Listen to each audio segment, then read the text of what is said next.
রাধে রাধে বন্ধুরা, হরে কৃষ্ণ, সুপ্রভাত, good morning. সবাই কেমন আছেন?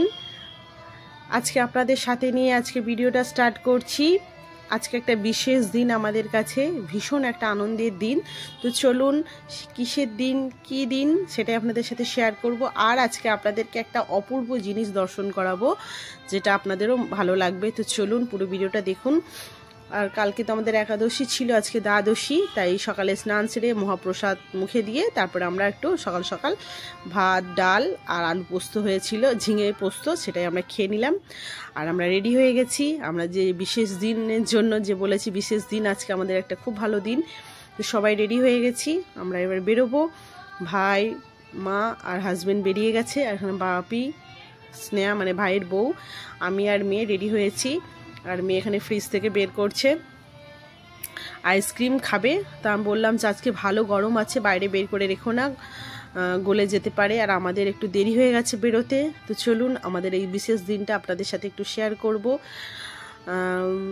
আর সত্যি কথা বলতে, একটা ভালো দিন সবার সাথে শেয়ার করতে বেশ ভালোই লাগে, তাই না বলুন? তো চলুন, আপনাদের কাছে একটা অনুরোধ রাখছি, পুরো ভিডিওটা দেখুন। আশা রাখছি ভালো লাগবে আপনাদের। একটা লাইক দেবেন, কোন অংশটা ভিডিওর ভালো লাগছে সেটা কমেন্টে জানাবেন।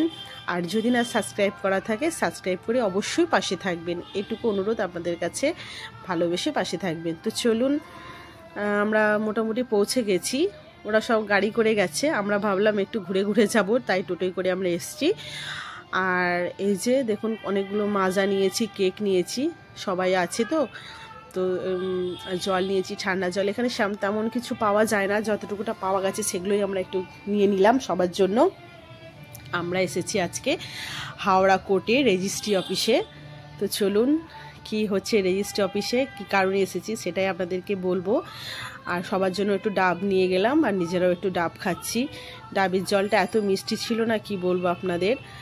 আর সাথে শাঁস হয়েছে, সেটাও একটু খাবো। সবার জন্য ডাব বয়ে নিয়ে গেছি। ডাব, লস্যি সবাইকে দেওয়া হয়েছে। লস্যিটাও খুব দারুণ ছিল। এটা হচ্ছে নতুন দিকে রেজিস্ট্রি অফিসটা, তো সেইখানে আর কি হয়েছে রেজিস্ট্রি। চলছে আর কি, ভীষণ ভিড় রেজিস্ট্রি অফিসে। কিছু মানে এক সপ্তাহের মতো বন্ধ থাকবে ঈদের জন্য, তার মধ্যে শনিবার রবিবার পড়েছে, তাই জন্য টোটালি আর কি এক সপ্তাহ মতো বন্ধ থাকবে বলে প্রচুর পরিমাণে ভিড়। আর সাথে এখানে কিছু ফল কিনে নিলাম সবার জন্য, তো এখানে ফলও নিয়েছি। আর আজকে আপনাদেরকে একটা ভালো জিনিস, মানে দারুণ জিনিস একটা আপনাদেরকে দর্শন করাবো। তো চলুন, সেটা আপনাদেরকে দর্শন করাবার। এখানে মা, মেয়ে, এটা আমার মা আর আমাদের বাবাজি দাদু। এই যে রেজিস্ট্রি অফিস অফ এই যে ডিস্ট্রিক্ট সব এখানেই আছে, রেজিস্ট্রি হচ্ছে। সবাই ভীষণ ভিড় হয়েছিল। এখন বেলা পড়ে গেছে, প্রায় 5টা বেজে গেছে, এবার বন্ধ হয়ে যাবে।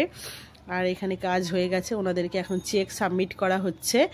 আর এখানে উকিল মশাইও আছেন, সবাই আছেন, থেকে ওনাদেরকে সাবমিট করা হচ্ছে।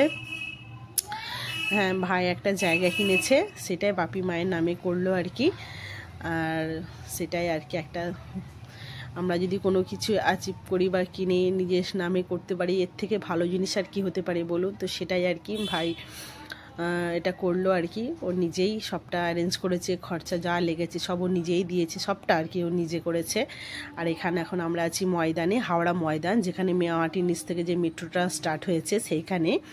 এই যে ট্রেন দেখতে পাচ্ছেন, ট্রেনস।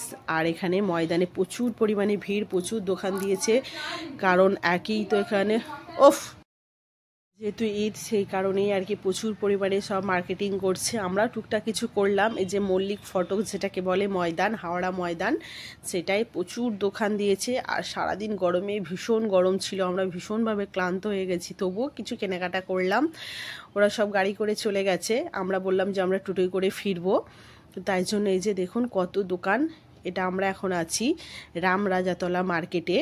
চলুন, আপনাদেরকে যেটা বলেছিলাম, খুব একটা স্পেশাল জিনিস আপনাদেরকে দেখাবো, দর্শন করাবো, তো সেখানে আমরা চলে এসেছি।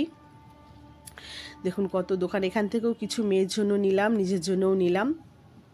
এই দোকানগুলো সব সময় দেওয়া থাকে রাম ঠাকুরের সামনে, রামরাজার সামনে আর কি, যেটা রাম ঠাকুর খুব স্পেশাল। এই যে সামনে না রামনবমী আসছে, বিশাল মানে বিশাল ভিড় হয়, যেখানে এই রাম রাজা ঠাকুর আর কি বিখ্যাত। সেই এই যে মেয়ের জন্য একটা এই পাখা নেওয়া হয়েছে, পাখাটা বেশ ভালো, চার্জিং পাখা, চার্জ দেওয়া যাবে কারেন্টে। আর মেয়ের জন্য একটু চুড়ি নিলাম, গলার নিলাম, নেল পলিশ নিলাম, আমারও নিজস্ব ক্লিপ নিলাম। তো এই সব কেনাকাটা হলো। মেয়ের ডান্সের জন্য কিছু নিলাম, এই যে মাথার এটাও নেওয়া হলো। এখানে আসলে সারাক্ষণ তো মেলার মতো দোকানগুলো থাকে সব সময়, কিছু না কিছু বেশ ভালোই দেখে কেনা যায়।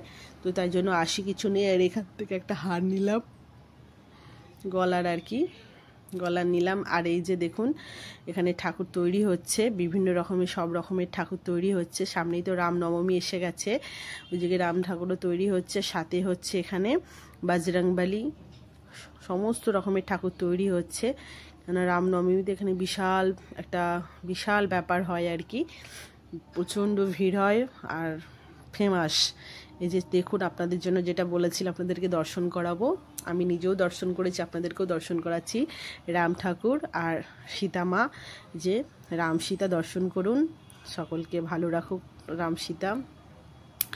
এখানে এমনি গ্রিল দিয়ে বন্ধ থাকে, কিন্তু সন্ধ্যের সময় সন্ধ্যে দেওয়া হবে, তো তাই জন্য পুরো গ্রিলটা খুলে দিয়েছে, তাই জন্য আপনাদেরকে ভালোভাবে দর্শন করাতে পারছি। আর এই যে ভোলানাথ সশরীরে আছেন একদম মূর্তি রূপে, কত সুন্দর লাগছে তা দেখতে। আর এখানে নারায়ণ আছেন, নারায়ণ চক্রধারী নারায়ণ আছেন।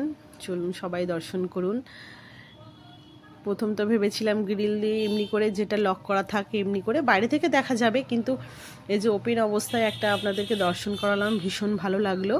আর এই হচ্ছে রাম মন্দিরের ভিতরটা, এরকম আর কি দেখতে হয়। আর ভিতরেও অনেক দোকান দিয়েছে। আর এখানে যাচ্ছে, মা শীতলার পুজো হয়েছিল, মা শীতলাকে এখন ভাসান দিতে যাচ্ছে। তো এই দেখুন সবাই, বাচ্চারা যাচ্ছে, সাথে বক্স, তারপরে মিউজিক বাজছে, সব নাচানাচি করছে, এটা বিশাল একটা আনন্দের ব্যাপার। মা জয় মা শীতলা। এখানে আমরা এখন রামতলাতেই রয়েছি। আর এখান থেকে এই যে কত সুন্দর কালারগুলো সব বেডশিট, সেটাই নেওয়া, একটা নিচ্ছি আর কি, দুটো নেওয়া হয়েছে।